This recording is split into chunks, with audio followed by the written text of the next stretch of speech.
Hello, I'm Craig. And I'm Debbie. Essential oils, scientifically documented to carry the highest level of oxygenating molecules of any substance known to man. Essential oils contain minerals. Essential oils are a catalyst because they're made up of oxygen, amino acids, and their function is to carry nutrients into the cells of the human body. How many of you in this room today would love to have better brain power? Better memory retention? Absolutely. Essential oils have the ability to digest chemicals in the human body. Essential oils have the ability to stimulate the secretagogues for producing human growth hormone and antibodies for thyroid support. Essential oils have the ability to stimulate enzymatic activity in the human body for better digestive function. That's why I say and will continue to say essential oils are the missing link of modern medicine. Learn what it's like to feel alive and to have the spirit of energy and clarity of mind and the ability to go and do and give life to others. We can only do it through being an example. You are about to listen to what may be the most life-changing health information you have ever heard. You will learn why plant substances, known as essential oils, are the missing link in our search for vibrant health and longevity. This ancient science, with its biblical foundation, reveals why frankincense and myrrh were brought to the Christ child, and why for centuries essential oils have helped with countless medical conditions. Dr. Don Gary Young was the first to conduct clinical research in North America over 18 years ago on the use of essential oils for the treatment of degenerative disease. With the largest privately owned herb farm in the world for the production of essential oils, Dr. Young is one of only a few experts who understands the vast requirements for organic growing, distilling, and protecting the quality of these precious oils. For those who are looking for new truth with healing of different dimensions, this may be your answer. Let's join Dr. Young now in one of his most fascinating lectures. Essential oils, just to give you a real simple analogy, if we were to take the oil from the plant, or just take the plant and the human body and put them side by side, we could do some very interesting comparisons. You see, in the human body we have a substance called blood, and that blood has a very specific purpose. That purpose is to transport nutrients to the cells, to nurture and feed the cells. One of the primary agents in that blood that is responsible for the delivery of the nutrients through the cell wall is called oxygen. If we take the oxygen out of the blood, what happens? We would die very quickly. The cells begin to mutate and give off a toxic gas that creates a host for disease. And today we live in an environment where we are deprived of oxygen because of the air we breathe, the food we eat, and the water that we drink. And because of that, we have set ourselves up to be victims. And it's quite obvious what's going on in our world today. Well, when we look at essential oils, they have the same role and play the same function in the plant as the blood does in the human body. How many of you have cut your finger? And what happens? You bleed. Why do you bleed? Exactly, to cleanse and to kill the bacteria, because you have to do that to start the regeneration process of the tissue. Okay, how many of you ladies have seen a leaf on one of your houseplants torn or damaged? And what comes out? It's a liquid, isn't it? It's called the resin by some. Some call it the blood of the plant. Some call it the life force of the plant, but it's the same thing. It bleeds. It bleeds to cleanse that part where the plant is damaged, to kill the bacteria.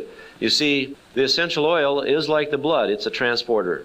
And the primary ingredient inside that oil is called oxygen.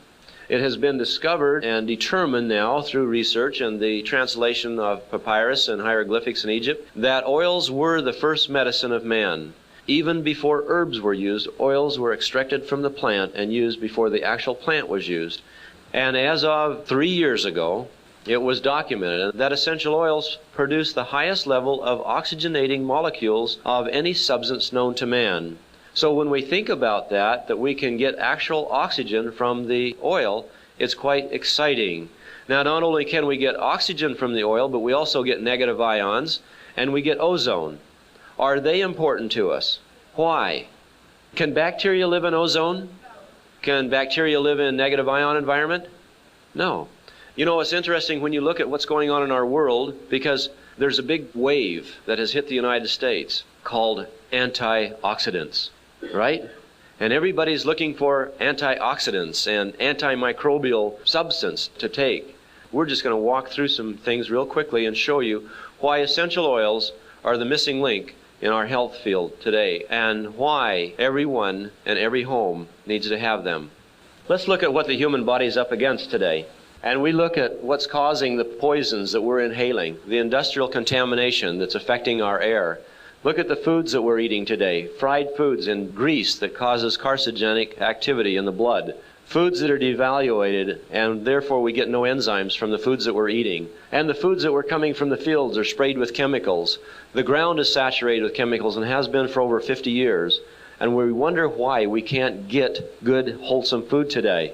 Not to talk about the environmental contamination that's going into the aquifer, along with all of the contamination in the entire chain that the human body is subject to. We absorb this not only through the food and the water, but through the pores of our skin and the oxygen that we breathe into our lungs. These chemicals go down into the intestinal tract, and they cause a weakening of the membrane wall, and they leach through into the liver and cause cell mutation. It changes the pH chemistry of the blood, and all of a sudden we've got a problem. We start creating a host for disease, and then we wonder, how can this possibly happen? So detoxification is extremely important today in our lives. It's really interesting to know that essential oils, because of their structure, literally will push chemicals, metallics, out of the cells. How do they do it? Because they have the highest level of oxygenating activity of any substance known to man.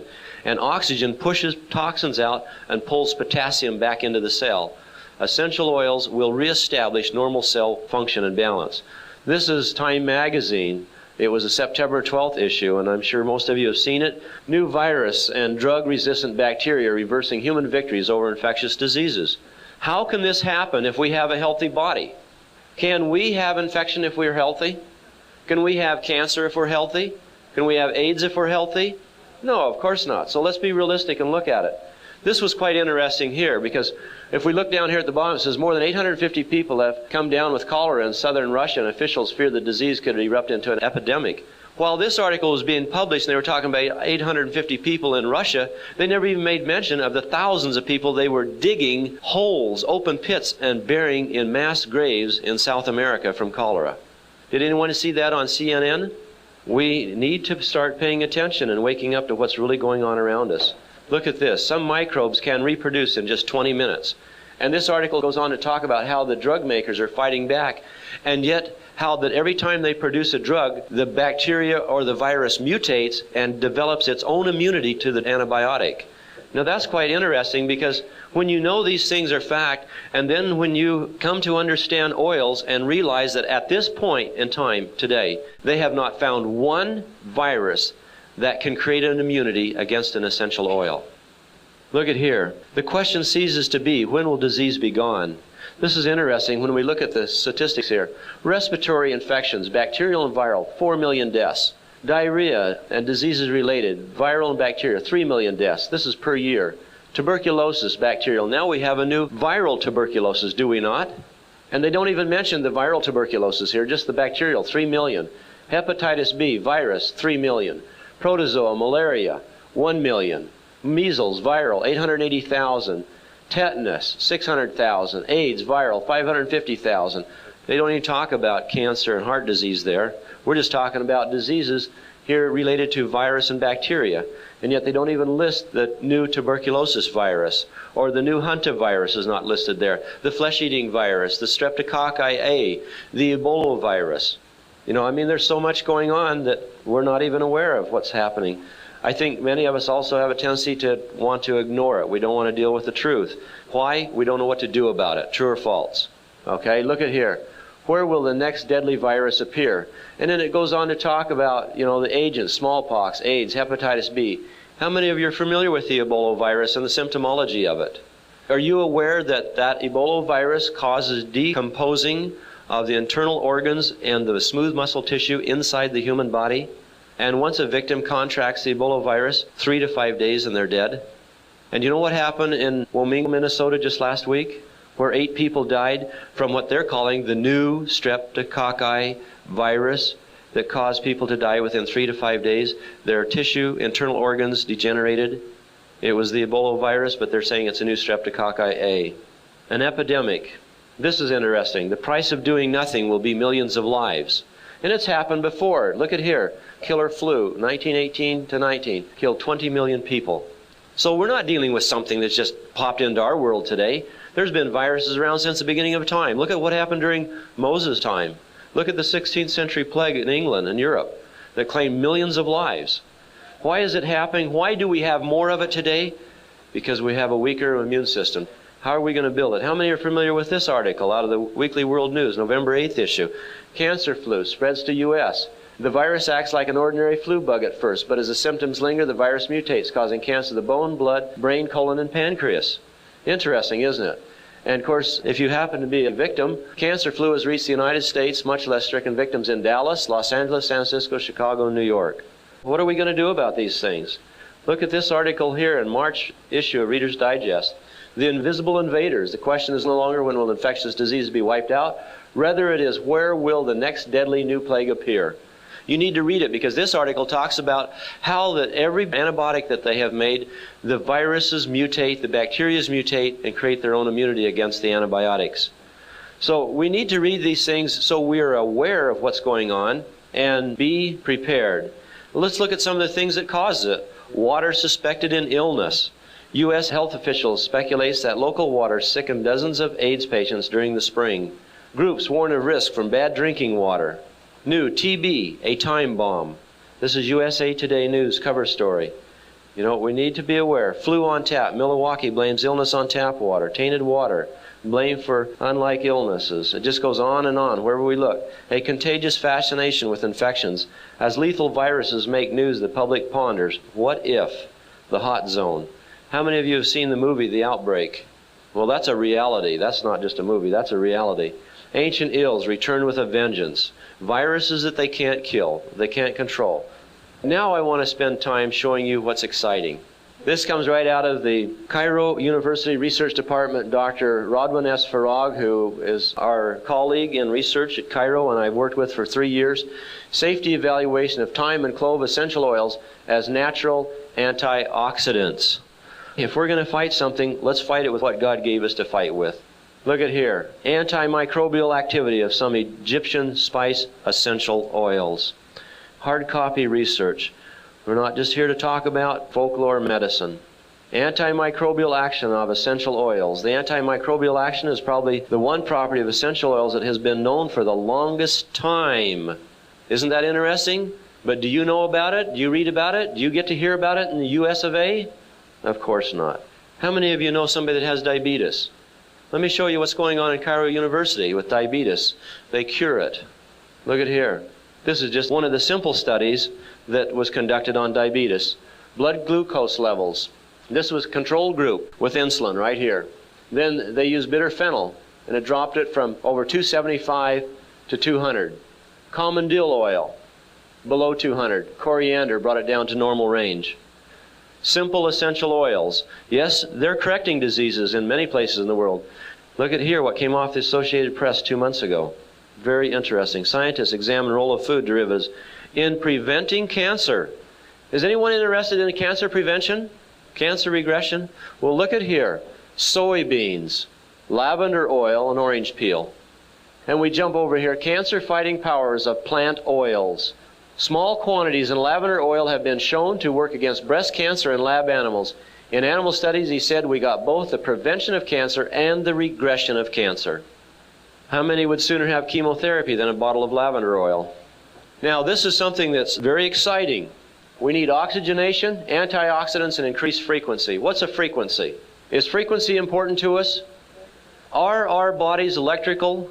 Absolutely. And it's very interesting when we study that and we see that not only is our body electrical, but everything around us has electrical frequency. But there's different types of frequencies, and this is what is kind of interesting. Because your lights overhead up here, they also have a frequency called 60 hertz. Essential oils have frequency from 52 to 320 hertz. But the difference between the oil frequency and your light frequency or television or telephone or microwave, your electrical AC frequencies are incoherent, chaotic frequencies. They fracture the human electrical field, where essential oils have a coherent, harmonic frequency. And so they're harmonious with the electrical field of the human body. So essential oils give us oxygen, antioxidants, and frequency. Now, I make food supplementation and was the first to create this type of formulation, the first to develop it in the world, and that was using essential oils in the food supplements. Why? Because we found essential oils work as a transport mechanism in the food supplements. And the reason that we're starving to death nutritionally is because we're not assimilating the nutrients on the cellular level. Essential oils have the ability, because they are soluble with the lipids in the membrane, to go through the cellular wall and to carry with it nutrients that they're in association with. Because that's their purpose in the plant life, is to transport nutrients through the cell wall and deliver it inside the plant. And so when we took essential oils and put it inside the plant, it was very exciting because we got a delivery system. Now I want to back up just a little bit and give you something to think about. Going back to the blood. The blood is the transporter of nutrients. Vitamins, minerals, proteins, amino acids, hormones, enzymes. That's the pathway that they travel in to go to the cells. Then the cell wall has to be receptive to those nutrients and those health food ingredients. But when we have a deficiency in oxygen, the cell membrane literally will start to thicken because the pH changes on. And when it thickens, then the oxygen that's present there, also being compromised because of lifestyles, is not able to get the nutrients through the wall. And so we wind up with nutrients in the blood serum, but we can't get it inside the cell. And so we wind up having cell mutation, creating a host for viruses and bacteria and germs. Now, if essential oils are responsible for the oxygenating molecules, they are antiviral, antifungal, antibacterial, and immunostimulating, which I'm going to show you in a minute, hard copy from the medical research. And they have the ability to transport nutrients, that they are the life force of the plant. What do you suppose happens to that oil when we cut the plant and dehydrate it? We evaporate 98% of that live substance that is responsible for the healing force of that plant. As I look through the audience, I see quite a few people here that are probably old enough to remember the days when they used to gather herbs fresh in the pasture, or the field, or out on the hill, and come home and make up their poultices and their teas and their extracts, and it worked. And so you tell your children about it, and your children get sick, and they go down to the health food store and buy a bottle of that same herb in a capsule form, take it home, and take 6 bottles of it, and nothing happens. And we wonder why. It is because modern man has taken the life force out of the herbs by dehydration. And so when I discovered that, or learned about that, that's when I started spraying the oils back into the powdered herb, and it brought back the bioavailability of the nutrients that weren't there before or available to us before, because the catalyst agent had been evaporated out of them. So we were the first to put essential oils back into the plant and reestablish that activity. So if we want to cleanse our body, we want regeneration, and we want immunity, then we've got to start working on self, inside out and outside in. And it's really beautiful because we can create that simply by putting oils on the body. Now, look at lemon oil. Lemon oil is pressed from the rind, or the peeling. Now, this is taken right out of my French medical encyclopedia. This is hard copy research. This is not my work. And, of course, you can see that it's in French, Latin. And so what we're looking at here, where it says active principles, these are the constituents or the chemical ingredients found inside of that lemon oil that are identifiable. Many have not been identified yet. And we look right here, there's one agent here, sesquiterpenes, and I'm going to talk a little bit about it as I go along. Sesquiterpenes. The reason that's important is because they just found in 1994 at the Medical University of Berlin, Germany, and Vienna, Austria, that sesquiterpenes go beyond the blood-brain barrier. Now, I don't know how important that is to anyone, but I'll just kind of fill you in a little bit. It was stated by the Medical Association in October 1993 that if we, quote, could find an agent that would go beyond the blood-brain barrier, we could treat MS, Parkinson's, Lou Gehrig's, and Alzheimer's successfully. June 1994, it was documented that the agent of sesquiterpenes has the ability to go beyond the blood-brain barrier, and was discovered in high levels in frankincense and sandalwood oils. I attended a 3-day medical conference in Grasse, France, September 5th, 6th, and 7th of 1994.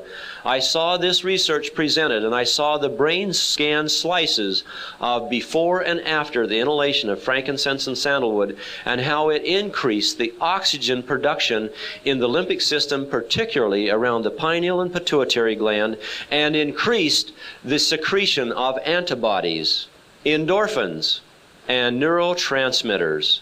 Documented hard copy from Berlin and Vienna, Austria. Let's look at lemon oil.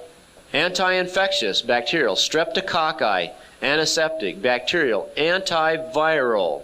This is how the doctors prescribe lemon oil to be used in the hospitals in Europe. There are 150 hospitals in England alone now prescribing and using essential oils for treatment. In respiratory infections, liver insufficiency in children, digestive insufficiencies, insomnia, phlebitis, thrombosis, and they use it as a disinfectant in the air and the cabinetry and medical cabinets and in hospitals throughout Europe. And what do we use in America to disinfect with? Drugs. This is another beautiful oil. Now, I showed you from the Associated Press about lavender, did I not? Look at this one here. This is lavender again. And look at the profile that we see, and there's sesquiterpenes. Now, not only are sesquiterpenes and terpenes able to go beyond the blood-brain barrier, but they also have been found, along with phenols and xenols, to contain the highest level of oxygenating molecules of all of the constituents in the oil. And let's look at what they say lavender will do. This is out of Paris, France, incidentally. And we have antispasmodic, decongestant, muscle decontraction, hypotensive, anti-inflammatory, anti-infectious, staph, cardiotonic, anticoagulant of fluids. And of course they prescribe it for the spasms of the solar plexus, insomnia, dermatosis, infections, allergies. How many of you have taken allergy shots in your life? I mean, isn't that bizarre to know that lavender is used for allergies? In fact, what was discovered 2 years ago was you take lavender oil, and incidentally, it has to be pure lavender oil. This doesn't mean you can just run down to the health food store and buy any old lavender oil that's sold on the market. Because see, in America, people don't understand essential oils. But what they do understand is they understand marketing. And they know how to buy the garbage that's rejected from France and bring it to the United States and cut it with propylene glycol and synthetic constituents like synthetic linalool acetate and put it in the bottle and sell it as essential oil of lavender. And if you don't know the difference, you're just a victim. And so if you go down to a health food store and you see a half ounce of lavender oil on the shelf for $5 to $8 a half ounce, you know that you're getting garbage, because pure lavender oil, you can't buy it in France for that price. So those are things that are very important. And just to give you an understanding, there are 4 hybrids of lavenders, but they're called lavandins. They're not therapeutic for aromatherapy use, but that's what's sold in the United States predominantly, because people here don't know the difference. Our lavender that we produce in France, because we have our own farm in France, we have our own farm in Idaho. We do our own growing. In order to produce the top quality, you have to distill this plant, and that's how the oil is extracted, through steam distillation. It has to be at low pressure, low temperature, and lavender has to be in the chamber for a minimum of 1.5 hours, and better 2 hours. But the commercial distilling in Europe for the perfume industry, they distill lavender oil in 15 minutes at 400 degrees and up to 150 pounds of pressure. And they pump chemicals into the water while they're doing it. So these are things that are very important for you to know, that it's not a matter of just running out to a health food store and buying oils, because the people who are marketing oils predominantly are in it for the money. They don't care about the purity, and they haven't taken the time to study. I've spent 11 years in Europe, Israel, and Egypt studying the history, working in the universities. My studies have been in the Medical University of Geneva, Switzerland. I started in 1984. The University of Paris. I have worked in 2 hospitals in Paris.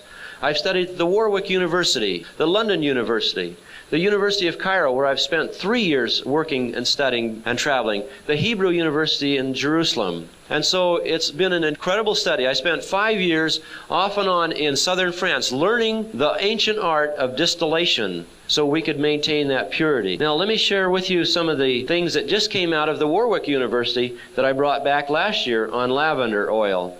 And this is really exciting. Lavender, a native of the Mediterranean region in France, is a major producer.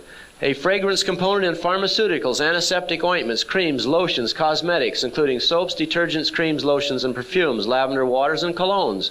However, lavender now is starting to be widely used in aromatherapy for the treatment of burns, scalds, inflammation, wounds, ulcers, eczema, dermatitis, fainting, headaches, migraines, influenza, insomnia, hysteria, tension, infection, asthma, rheumatism, and arthritis. Now, when you can get a bottle of lavender oil for $15, who would want to have aspirin? And this is interesting. This is just the constituents that are responsible for all of that activity in lavender oil. And this is just a small portion. It's interesting to see when we look at the linalool acetate level right here, we're at a 441. And that's a relatively good quality oil. The lavender oil we're producing on the farm in Idaho has a linalool acetate of 67, the highest produced in the world. Look at here, toxicity. Subcutaneous injection in mice showed low toxicity. No human phototoxicity reported. So it's totally safe, and that's the beautiful part of essential oils, is you don't have to be concerned about having side effects from pure oils. Cut, adulterated, synthetic, absolutely, but not pure, not the way God intended it to be. Why is it valuable? How do we get oils quickly into the system? Through the olfactory nerve to the pineal pituitary, the amygdala. When you breathe an oil into the system and through the nasal cavity, it is first picked up by the neurons that hang down here from the olfactory, right between the eyes and the top of the sinus cavity. Those oil molecules are carried within milliseconds into the center of the brain. And now they have found and discovered that through the inhalation of essential oils into the midbrain system, that they will cause a secretion of antibodies instantly, endorphins and neurotransmitters. Now we're seeing a direct response on the immune system from the inhalation and topical application of essential oils, like none other that has ever been created. So diffusing, this puts the oils into the atmosphere in your home. You're getting increased oxygen because it releases the oxygenating molecules. You're getting increased ozone and negative ions because that's where it comes from in nature, from the plant oils. You're getting the antiviral, bacterial, fungal, germicidal properties and the immunostimulating, and you're inhaling this. Oils, in fact, I just got a copy, hard copy in on the internet just last week from Ulster University in Northern Ireland, where they did a study of diffusing, vaporizing essential oils into an atmosphere with 210 colonies of bacteria, and it killed all 210. So it makes the most perfect air purification system that has ever been invented or rediscovered. And we can't afford to be without it. How do we know these things happen and how do they work? By simply studying the properties in the oil. This is time vulgaris. This is a chromatogram. Everybody knows what camphor is, right? It's soothing. It's penetrating the tissue. Camphor is synthetically made from the active ingredient called camphene. So when we look at this oil, which is thyme oil, we know that it's going to have a very powerful effect in penetrating. We look at the pinene, they're germicidal. We look at the phenols right here. They're antibacterial and viral. We look at the terpenes. They're antiviral in action. So when we take an essential oil in the laboratory and analyze it, we know instantly the value it has. And depending on the percentage of activity will tell us whether it's a pure oil or whether there's been something done with it. So the science is incredible. This is clary sage that we grew at our farm this past summer in Idaho. The highest linalool activity of any clary sage is still 72. Most clary sage ranges around 57. Down here you have sclerol and transoxide to sclerol. That is what converts to estriol in the human body that produces natural estrogen. So how many of you ladies are taking some synthetic hormone? You got it right here in your plants. When God created this world, He created everything naturally for us. And He gave us every substance that we will ever need to protect our bodies from all the things that we have to deal with. Just like He gave to the Israelites, you can read about it in Exodus chapter 30, verses 21 through 27, and read about the formula, the oil formula that the Lord gave Moses. We're talking about a substance that was the beginning of time with a biblical foundation, and man has ignored it. It has been lost and forgotten. And not till 1921 did it start to come back into our time from an old gentleman Dr. Maurice René Gattefossé, who was a French cosmetic chemist working in his lab one day and had an explosion and had a third-degree thermal burn on his hand, wrist, and forearm. Knowing that he needed to reduce the temperature, he reached over where one of his colleagues had just had a container with liquid in it, thought it was water, plunged his hand into it, and it was lavender oil. And it healed his burn without a trace of a scar.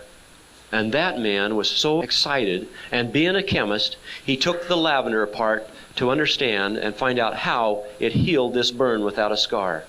And from there, he gave the research to Dr. Jean Valnet, who was a medical doctor in Paris, France. Valnet did nothing with it until the post-war years of World War II, when he was working with war victims from shrapnel wounds and losing them to gangrene because the antibiotics wouldn't work. And Dr. Gattefossé sent him some oils and said, try the oils. And he started using the oils, and he saved every single patient. And that was the restoration of aromatherapy, as it's called today. 1946. That's how new it is. But yet the studies never really started until 1967. It is the most exciting thing that we have. Now, this is just a little bit about essential oils. Frequency. We were the first to discover essential oils literally contain electrical frequency. We did a study of over 200 subjects at the Eastern State University in Cheney, Washington. We found that the average body frequency ranges 62 to 68. The brain frequencies are 10 hertz higher during the day, and then it reverses during the night, and the brain frequencies are 10 hertz lower, body frequencies are 10 hertz higher. We found that we took two young men who had a 66 hertz frequency. One held the coffee, his frequency dropped to 58 in 3 seconds. The other one drank it, his frequency dropped to 52 in 3 seconds. The young man that drank the coffee, we didn't let him have any oils. It took 3 days for it to go back up. The young man that just held the coffee, we let him breathe the essential oils, and his frequency went up in 21 seconds. We found that disease begins at 58 hertz frequency. Flu starts at 57. Candida at 55, Epstein-Barr at 52, and cancer at 42. What this tells us that when we do things in our lives that compromise our frequency in the human body, we can become a victim. Essential oils reestablish the normal frequency of the human cells, documented at Eastern State University. Another thing that's really exciting is regeneration.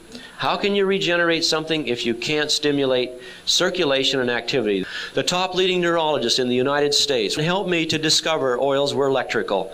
How? Because we discovered that hearing could be restored with the oil of helichrysum. Not only from loss of hearing, but from deafness, born deafness. 3 people now have total restoration. And I went to him to ask how. He said, because the oils are electrical, they stimulate the firing in the axon. They increase the neurotransmitter that converts in the axon to an electron. It fires across the synaptic gap right here. He said in a birth defect, nerves didn't connect. And he said the oils will literally increase the firing of that synapses, and it will jump across the gap and connect to that nerve that did not connect. And once it starts firing, it will start growing together until it hardwires. So essential oils have the ability to stimulate the regeneration of damaged nerve tissue. Helichrysum. How do we use oils? Diffusing in the air through the feet. Many of you here are probably reflexologists or certainly work with the feet. Start working with oils through the feet. How many of you have experienced pain and suffered with pain for days and days and days and couldn't get rid of it? And you've taken pain medication and Tylenol and morphine and whatever to kill pain. How would you feel if you knew that you broke a bone and you could take a single oil and rub it on that broken spot and stop the pain within 3 to 6 seconds? You can do it with essential oils. There's a formula. It has 2 oils in it that are responsible greatly for that. One is helichrysum, and the other one is birch. Birch oil, like spruce oil, contains methyl salicylate. It works like cortisone on the tissue, and it's a topical anesthesia. Helichrysum is a topical anesthesia. It's beautiful. Another way to work with oils is through the ears, auricular. We found that dealing with emotions. How many people here have emotions? Is there anyone that has no emotional problems at all? Do you know that the ancient Egyptians used oils to do what they call cleansing of the flesh and the blood? Removing the evil deities from the mind. Because they believed if they didn't remove the evil deities from the mind, which we call negative emotions, that they couldn't come back into the body they left in the tomb. I was allowed March last year, 1 year ago, to go into a secret chamber where this ritual was performed. And I was allowed to photograph the walls. And we started translating the hieroglyphics that told about this ritual. It was a 3-day ritual, and they used oils to take the people through it and totally eradicate the negative memory and memory trauma from the people. I've started teaching and working with people with oils for eradicating emotional trauma. It is life-changing. And working through the ears. In fact, we have a little oil blend, and if you ever feel depressed or manic depressant or suicidal, a couple of drops and just rub it right there, and it'll take it away in just a matter of seconds. Another beautiful area to work through is through the spine. And just massaging the oils up and down the spine, getting into those nerve meridians to get into those organs and glands in the body is absolutely incredible. We had a little gal in Denver, Colorado yesterday. I had a seminar there, and we had over 150 people in the seminar. She had a great big large knot on her spine. We just rubbed simple oils of spruce and birch and frankincense on it, and it dissolved half in 20 minutes. And 150 people gathered around and watched. Okay, let's show you what's going on in the antiviral activity. We have a little kit, and it has the lavender, peppermint, and lemon oils in it, plus 4 blends, because I formulate blends. I made another one to kill airborne bacteria in the home, odors, mold, fungus. It's incredible. And then in that packet is also one. This has rose oil in it, the highest of the frequencies, 320 hertz. It has ylang-ylang in it, which balances the male and female energies. It also is a powerful support to the heart for tachycardia and arrhythmia. Because of these new viruses and our immune system weakening, I knew that we had to have something to help support that system. So I went to work studying, and I put this formula together, and these oils that I'm going to present now are in that formula. This is Ravensara aromatica. It's a plant that's a combination of clove and nutmeg, and it grows in Madagascar. And of course you see the sesquiterpenes. Sesquiterpenes stimulate the immune system. Look at here, anti-infectious, antiviral, antibacterial, and it's indicated for rhinopharyngitis, gripes, sinusitis, bronchitis, viral hepatitis, viruses of the intestinal, and cholera, herpes 1 and 2, infectious mononucleosis, insomnia, muscular fatigue. Here's another one. This one you ladies probably have in your kitchen, called oregano. You know, you need to quit cooking with it and start juicing it and snorting it. Okay? Look at here, phenols, the #1 constituent that's responsible for the oxygenating activity of oils. Anti-infectious, large spectrum of action against bacteria, virus, fungus, and parasites. Immunostimulant.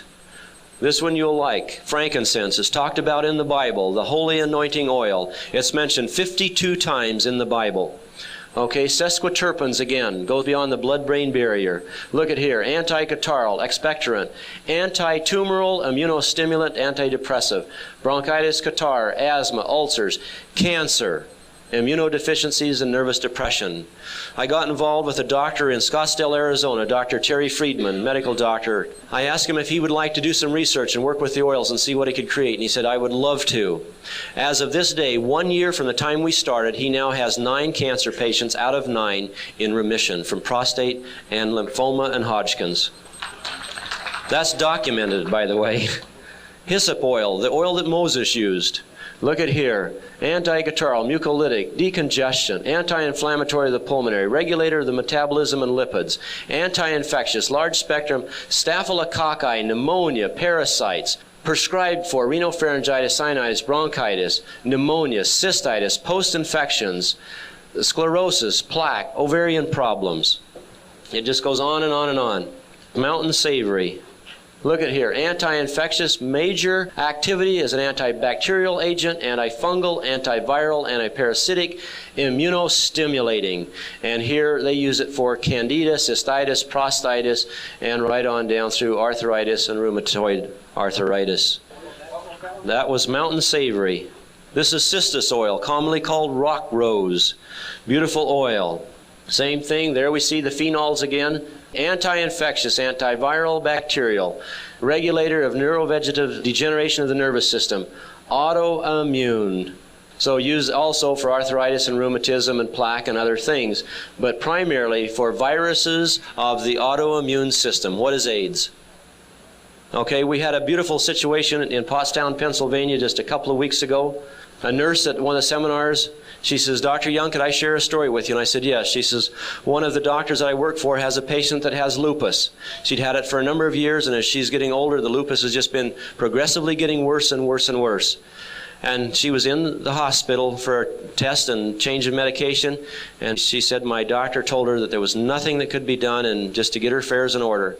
She said, I felt so bad that when she started to leave, I just walked her out, and I gave her my bottle of essential oils, and I said, why don't you take this home and just rub it on and just see if it'll make you feel a little better and help you a little bit. She said, some of the oils here have been found to help support the immune system. The lady took it home. 3 days later, she called the nurse back. She says, what did you give me? And she says, why? She says, I'm feeling better. She says, my strength is coming up. My energy level is coming up. 5 days after that, which was a total of 8 days, she returned to the doctor for a checkup. He could not find one symptom, not one trace of lupus. God knew that we were going to have these diseases. He knew what we were going to deal with. And do you think He put us down here to be victims? Absolutely not. He gave us everything that we need to take care of the human body. This is clove oil, by the way, and look at here, anti-infection, bacteria, large spectrum of action against gram-positive and negative, antiviral, fungal, parasitic, antiseptic, and a general stimulant, anti-tumoral, dental infections, viral hepatitis, colitis, cystitis, viruses of the nerves. What is MS? Look at here, cancer, Hodgkin's. That was clove oil, simple clove oil. I mean, it is so incredible to see what can be done and what can be created. So I have made a major focus on creating formulas to support the immune system. It's been really a pleasure to be here and share with you what I call the missing link, and what I also find to be the most exciting thing that has been rediscovered in the world, and that's the world of essential oils and how we can use them in our food products, in our food supplements, and create a beautiful opportunity to build the immune system and not become a victim. Let's be thankful for what we have. Let's always have thanks in our heart for all that we have. And let's live with that and keep that smile on our face and joy in our heart, and let's share with the world the blessings that God gave us a long time ago. Thank you for coming and participating. Thank you for taking time to listen to this exciting information. We hope it inspires you to ask questions about the gifts that God has given us for man's healing and well-being since the beginning of time. Please contact the person who shared this tape with you and learn how essential oils can make a difference in your life. We hope you will join us in taking this life-changing message to the world.